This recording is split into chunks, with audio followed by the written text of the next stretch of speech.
Hello friends, welcome back to the learning zone. आज जो है वो हम क्लास 6 का चैप्टर 2 लेके आए हैं आपके लिए, जिसका नाम है components of food. Chapter first जो है वो हम कंप्लीट कर चुके हैं, उसकी वीडियो जो है वो डली हुई है हमारे चैनल पे, आप देख सकते हैं।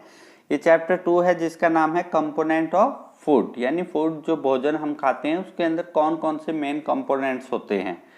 चलिए स्टार्ट करते हैं। There are 6 main components present in food. Food में जो है भोजन में वो मेनली 6 मेन कंपोनेंट्स होते हैं। कौन कौन से होते हैं ये? Carbohydrates, fats, proteins, vitamins, minerals and roughage और डाइटरी फाइबर्स। ये जो है वो मेन कंपोनेंट्स है जो हमें हमारे भोजन में जरूर शामिल करने चाहिए। एक बैलेंस डाइट वही होती है जिसके अंदर ये सारे कंपोनेंट्स मौजूद होते हैं। Various food components are grouped in 3 classes. Energy giving food कौन से होते हैं? Carbohydrates and fats. Body building food कौन सा होता है? प्रोटीन। प्रोटेक्टिव फूड जो हमें बीमारियों से लड़ने की क्षमता देता है वो कौन सा होता है? Vitamin and minerals. ठीक है, तो ये चीज आपको याद रखनी है। नेक्स्ट देखिए कंपोनेंट्स ऑफ फूड। इसमें आप एग्जांपल भी देख सकते हैं। एनर्जी गिविंग फूड कार्बोहाइड्रेट, ठीक है, जैसे शुगर कैन है, गन्ना है, उसमें कार्बोहाइड्रेट होती है। फैट कार्बोहाइड्रेट शुगर कैन और पोटैटो, 2 एग्जांपल दिए गए हैं।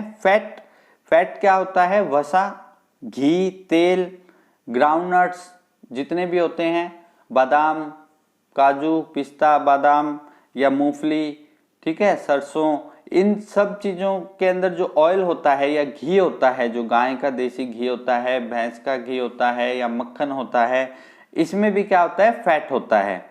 Body building food protein, soybean और पी, मटर जो होती है या दाल जितनी भी होती है वो सारी क्या होती है? प्रोटीन के सोर्स है, उनमें प्रोटीन बहुत ज़्यादा मात्रा में होता है। प्रोटेक्टिव फूड विटामिन की अगर हम बात करें तो मिल्क में सभी विटामिन होती है लगभग, और फिश जो होती है उसमें भी विटामिन होती हैं। इसके अलावा जो फ्रूट्स होते हैं उनमें भी काफ़ी विटामिन होती है, वो हम आगे पढ़ेंगे कि किस किस फ्रूट में कौन कौन सी विटामिन होती है, किस विटामिन की कमी में हमें किस तरह के फ्रूट्स या वेजिटेबल खाना चाहिए। देखिए नेक्स्ट, ये एक टेस्ट है, टेस्ट फॉर स्टार्च, आपकी एनसीईआरटी बुक के ऊपर बेस्ड है ये पूरा चैप्टर। तो ऑरेंज या ब्राउन कलर जो होता है आयोडीन का वो ब्लैक या ब्लू में चेंज हो जाता है, डार्क ब्लैक या ब्लू में, तो हम क्या कहते हैं कि स्टार्च मौजूद है किसी भी सब्सटेंस में। मान लीजिए हमें आलू के ऊपर टेस्टिंग करनी है, पोटैटो के ऊपर टेस्ट करना है हमें, तो हम क्या करेंगे? पोटैटो को 2 हिस्सों में काट लेंगे और आधे कटे हुए हिस्से पे हम कुछ बूंदे आयोडीन की डालेंगे। जैसे ही हम उसके अंदर आयोडीन की कुछ बूंदे डालते हैं, कुछ टाइम के बाद अगर उसका रंग नीला या काला हो जाता है तो इसका मतलब ये है कि उसके अंदर स्टार्च है। ठीक है, अगर नहीं होता तो उसका मतलब स्टार्च नहीं है। ठीक है, तो पोटैटो के अंदर जब आप ये एक्सपेरिमेंट करोगे तो आपको दिखाई देगा कि उसका कलर ब्लैक या ब्लू हो गया है, इट्स मीन्स कि उसके अंदर कार्बोहाइड्रेट की मात्रा होती है। ठीक है, नेक्स्ट देखिए आयोडीन टेस्ट कैसे किया जाता है। We can easily test if food item contain starch. Take small quantity of food items, put 2-3 drops of iodine solution on it. Blue-black color indicates the presence of starch in the tested food items. यहाँ से आप इसका screenshot ले सकते हैं। आपके exam में ये क्वेश्चंस पूछे जा सकते हैं कि how can you test for starch in food. क्या भोजन में जो है वो किस प्रकार से पता लगाएंगे कि आपका भोजन जो है वो स्टार्च युक्त है या नहीं है। तो इस तरह से आप जो है वो पता लगा सकते हैं जो भी इस एक्टिविटी में पॉइंट्स दिए गए हैं। सबसे पहले आपको वो भोजन लेना है जिसके भी ऊपर आपको टेस्टिंग करनी है। उसके बाद आपको उसके ऊपर जो है वो 2 या 3 बूंदे आयोडीन सॉल्यूशन की डालनी है। अगर उसका कलर चेंज होता है ब्लैक या ब्लू में तो उसमें स्टार्च है, अगर नहीं होता तो उसमें स्टार्च नहीं है। सिंपल सी प्रोसेस है। नेक्स्ट जो है वो क्या है? प्रोटीन के लिए कि हम प्रोटीन का टेस्ट कैसे करेंगे। पहले इसको डायग्राम की हेल्प से समझते हैं। सबसे पहले क्या लेना है हमें, पहली टेस्ट ट्यूब में देखिए ग्रीनड फूड आइटम्स, जो ग्रीन मान लो पूरी तरह से जो है वो ग्रीन किया हुआ होना चाहिए, यानी पिसा हुआ होना चाहिए। उसके बाद हमें उसके अंदर पानी मिलाना है कम से कम 10 बूंद। उसके बाद हमें 2 बूंद डालनी है कॉपर सल्फेट की, उसको अच्छे से हिला लेना है, मिक्स कर लेना है। उसके बाद हमें उसके अंदर कुछ बूंदें डालनी है कास्टिक सोडा की। कास्टिक सोडा अगर डालने के बाद उसका कलर वॉयलेट कलर का हो जाता है, पर्पल कलर हो जाता है उसका, तो इट मीन्स कि उसके अंदर प्रोटीन की मात्रा है। अगर उसका कलर चेंज नहीं होता है इसका मतलब उसमें प्रोटीन की मात्रा नहीं है।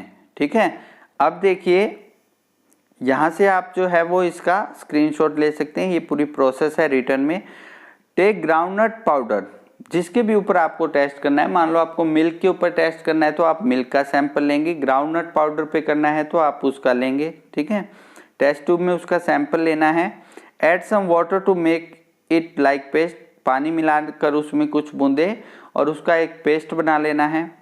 फिर उसके बाद कुछ बूंदे डालनी है, 2 या 3 बूंदे डालनी है कॉपर सल्फेट की, उसको अच्छे से मिक्स करना है, हिलाना है।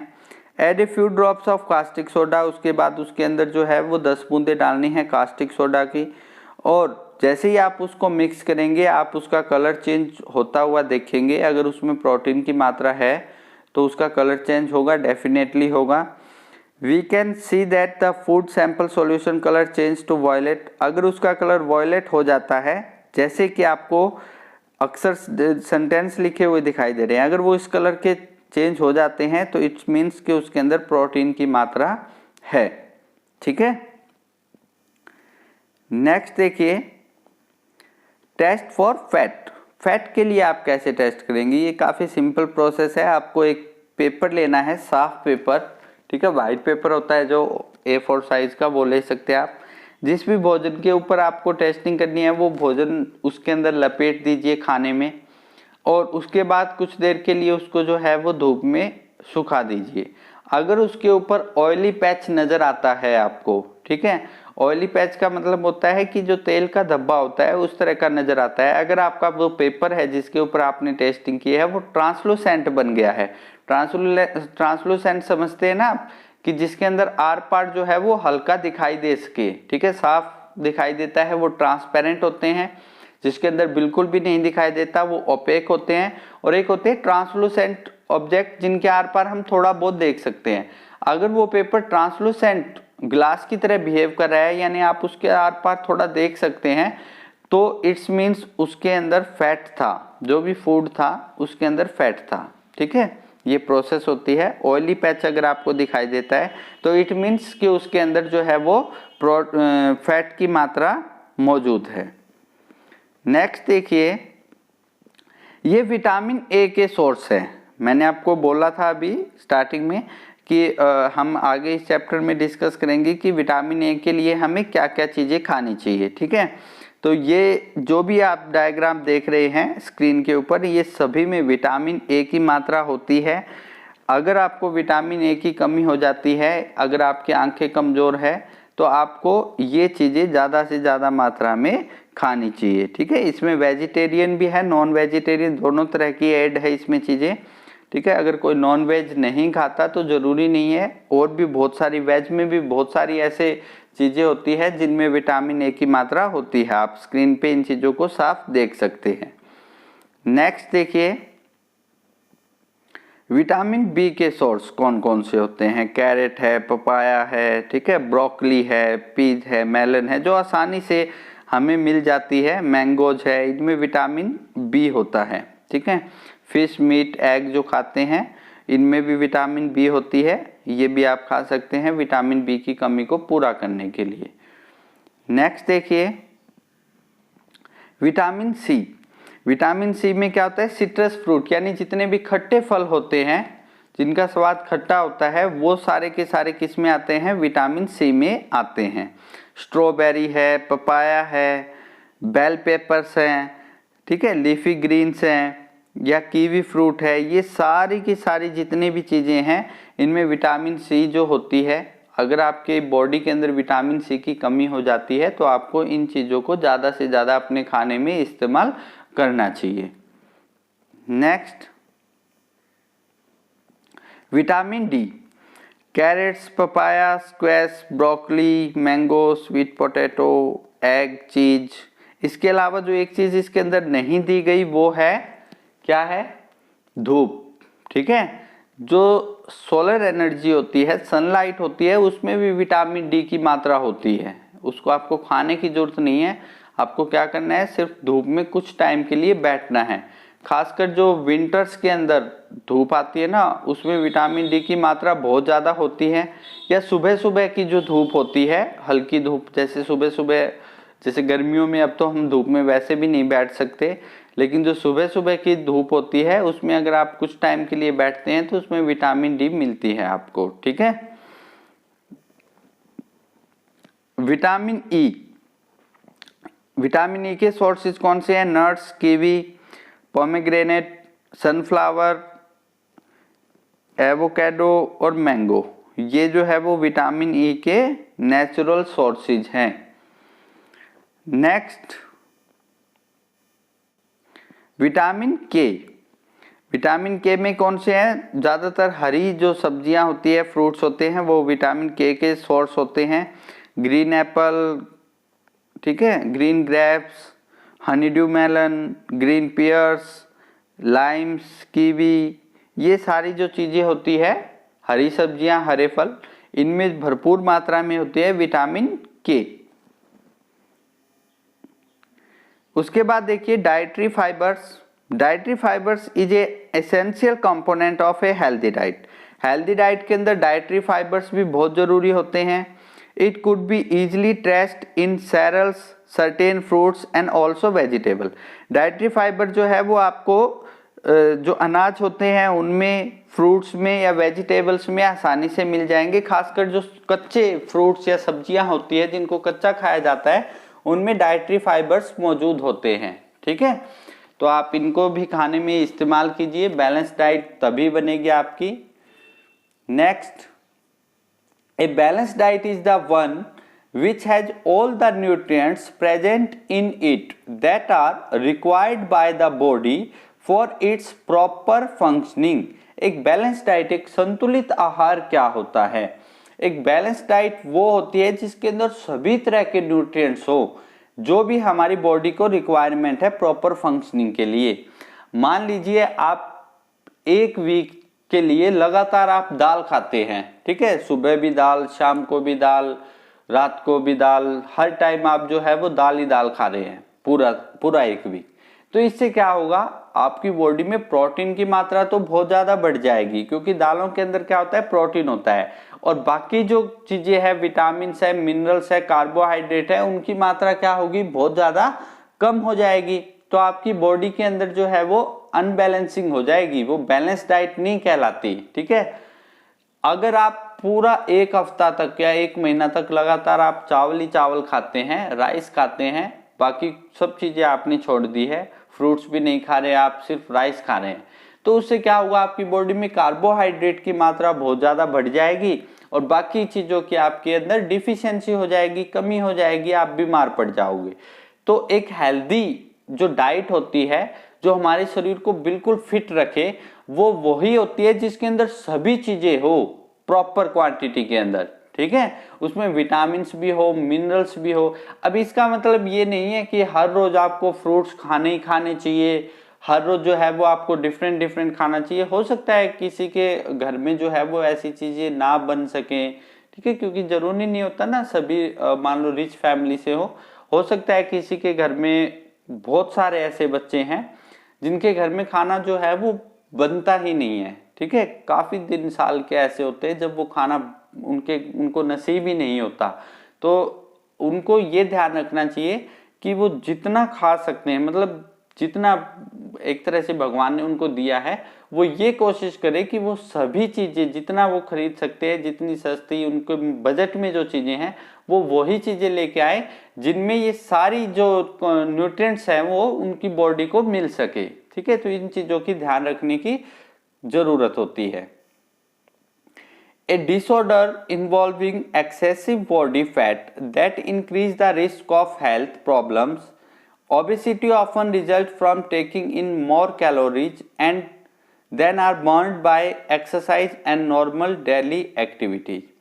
जो डिसऑर्डर होता है, अगर मान लो आप बहुत ज़्यादा हैवी एक्सरसाइज कर रहे हैं, ठीक है, और आपकी बॉडी से फैट जो है वो बर्न हो रहा है, जो भी आप खाना खा रहे हैं वो जो है वो अच्छी तरह से आपके डाइजेस्ट हो रहा है, वो यूज हो रहा है, तो आपकी बॉडी बिल्कुल फिट रहेगी। लेकिन अगर मान लीजिए आप कोई भी काम नहीं कर रहे हैं, आप सारा दिन जो है वो बेड पे सोए रहते हैं, आप जो है वो खाना खाते रहते हैं और बेड पे सोए रहते हैं, दिन में 3 बार भी खा लिया, 4 बार भी खा लिया, तो क्या होगा, वो फैट आपका बर्न होने की बजाय, क्योंकि आप एक्सरसाइज तो कर नहीं रहे, तो वो फैट बर्न नहीं होगा, वो आपकी बॉडी के अंदर, स्किन के अंदर स्टोर होना स्टार्ट हो जाता है। और ऐसी कंडीशन में क्या होता है, आप मोटे होने स्टार्ट हो जाओगे। इसी कंडीशन को क्या कहा जाता है, ओबेसिटी कहा जाता है। ओबेसिटी को हिंदी में कहते हैं मोटापा। जब फैट जो है वो हमारी स्किन में ऐड होना स्टार्ट हो जाए, स्टोर होना स्टार्ट हो जाए, तो हम जो है वो फूल जाएंगे, हमारी स्किन जो है वो मोटी हो जाएगी, उसी को हम क्या कहते हैं, ओबेसिटी कहते हैं। ठीक है। Next, disease that occur due to lack of nutrients over a long period are called deficiency disease और nutritional disease। डिफिशियंसी डिजीज वो होती है जो किसी एक प्रॉपर न्यूट्रिएंट की कमी के कारण, लेक ऑफ प्रॉपर न्यूट्रिएंट के कारण वो होती है। ठीक है, यानी मान लो जैसे मैंने आपको एग्जांपल दिया था कि आप जो है वो और सारी चीजें खा रहे हैं, अपने भोजन में इस्तेमाल कर रहे हैं, लेकिन आपको खट्टे फल बिल्कुल भी पसंद नहीं है। ठीक है, तो आप बिल्कुल भी खट्टे फल यानी विटामिन सी जिनसे मिलती है, आप वो चीजें नहीं खा रहे हो, तो आपकी बॉडी में विटामिन सी की डिफिशियंसी हो जाएगी। ठीक है, तो जो बीमारियां हो सकती है विटामिन डी सी की कमी से, वो बीमारियां आपको जो है वो घेरना स्टार्ट कर देगी धीरे धीरे। ठीक है, ऐसा बिल्कुल जस्ट 2 या 3 महीने में नहीं होता है, एक लॉन्ग पीरियड होता है, कई साल तक। अगर मान लो आप विटामिन सी या कोई भी एक स्पेशल न्यूट्रिएंट आप नहीं शामिल करते हैं अपने भोजन के अंदर, तो उसकी कमी हो जाएगी आपकी बॉडी के अंदर। ठीक है, और उससे होने वाली बीमारियां जो है वो आपके शरीर को लग सकती है। ठीक है, नेक्स्ट, ये टेबल है जिसके अंदर आपको ये बताया गया है कि किस विटामिन की कमी से कौन सी बीमारी होती है और उसके सिम्टम्स यानी उसके लक्षण क्या होते हैं। विटामिन ए की कमी हो जाती है अगर आपकी बॉडी के अंदर, तो क्या होगा, लॉस ऑफ विजन। अगर मान लीजिए आपकी आंखें कमजोर हो रही है धीरे धीरे, जरूरी नहीं होता कि विटामिन ए की कमी से ही आईज वीक हो, और भी बहुत सारे जो है वो इफेक्ट होते हैं इसके अंदर। जैसे मान लीजिए आप बहुत ज्यादा टीवी देखते हैं, आप बेड पे लेटे लेटे टीवी देखते हैं, या मोबाइल चलाते हैं काफी लंबे टाइम तक, या कंप्यूटर पे गेम्स वगैरह खेलते हैं, उस वजह से भी आपकी आंखें कमजोर हो सकती है। या फिर मान लीजिए कि बीमारी के कारण कोई किसी चीज, बचपन में अगर आप, कई बच्चे होते हैं ना जो बहुत सारे बीमार रहते हैं, बहुत ज्यादा बीमार रहते हैं, उस वजह से भी उनकी आंखें वीक हो सकती हैं। लेकिन विटामिन ए की कमी से जो है वो आंखें बहुत जल्दी वीक होती है। अगर आपकी आंखें जो है वो बहुत जल्दी वीक हो रही है, इट मीन्स आपके अंदर विटामिन ए की कमी है। ठीक है, इसके सिम्टम्स क्या होते हैं, पुअर विजन यानी आपको अच्छे से दिखाई ना देना, या कंप्लीटली लॉस ऑफ विजन यानी बिल्कुल भी दिखाई ना देना। इसके अलावा डार्कनेस, रात में जो है वो आपको अच्छे से दिखाई ना दे, तो भी विटामिन ए की कमी है बॉडी में। विटामिन बी1, इसकी कमी से बेरी एक बीमारी होती है, एक रोग होता है, एक डिजीज होता है, वो होती है weak muscles and very little energy to work. इसमें क्या होता है, आपकी मसल्स जो है, मांसपेशियां, वो बिल्कुल कमजोर हो जाएगी, वो अच्छे से काम नहीं कर पाएगी। ठीक है, और आप बहुत जल्दी टायर्ड फील करेंगे। ठीक है, बहुत जल्दी आप ऐसा महसूस करेंगे कि आप थक गए हैं। विटामिन सी से होने वाली डिजीज कौन सी है, विटामिन सी की कमी से होने वाली स्कर्वी। स्कर्वी में क्या होते हैं, आपके गम्स जो होते हैं, मसूड़े, वो कमजोर हो जाते हैं। आप ब्रश करेंगे तो आपके मसूड़ों से खून निकलना स्टार्ट हो जाएगा। ठीक है, अगर आपके कोई चोट लग जाती है, हल्की सी भी चोट लग जाती है, तो उसका घाव जो है वो बहुत टाइम लेगा भरने में। इस तरह के अगर आपको सिम्टम्स दिखाई देते हैं, इट्स मीन्स आपके अंदर विटामिन सी की कमी है। Next, vitamin D. Vitamin D की कमी से होता है रिकेट्स। इसमें क्या होता है, आपकी बोन्स जो होती है, हड्डियां, वो बिल्कुल सॉफ्ट हो जाती है और वो आसानी से मुड़ जाती है। ठीक है, कई बार आपने देखा होगा कि कुछ बच्चों के पैर जो होते हैं वो बिल्कुल सीधे नहीं होते, मुड़े हुए होते हैं। ऐसा उनमें होता है जब बचपन में उनके अंदर विटामिन डी की कमी रही हो। ठीक है, तो उस वजह से उनकी हड्डियां कमजोर रह जाती है, वो बेंट हो जाती है, वो मुड़ जाती है।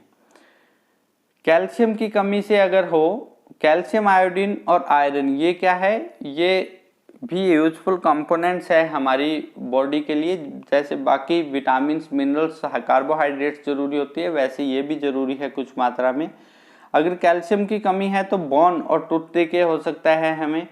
इसके सिम्टम्स है वीक बोन और टूथ डिके, यानी दांत बहुत जल्दी खराब हो जाएंगे, दांतों में सड़न होगी बहुत ज़्यादा, या हड्डियाँ कमज़ोर हो जाएगी। आयोडीन, गाइटर नाम की बीमारी होती है आयोडीन की वजह से। इसके अंदर गला जो है वो सूज जाता है, उसमें स्वेलन आ जाती है। ठीक है, और मेंटल डिसेबिलिटी भी हो सकती है चिल्ड्रन के अंदर, यानी वो दिमागी रूप से कमजोर हो सकता है बच्चा अगर आयोडीन की मात्रा कम हो। आपको ये भी पता होना चाहिए कि आप डायरेक्ट आयोडीन नहीं ले सकते।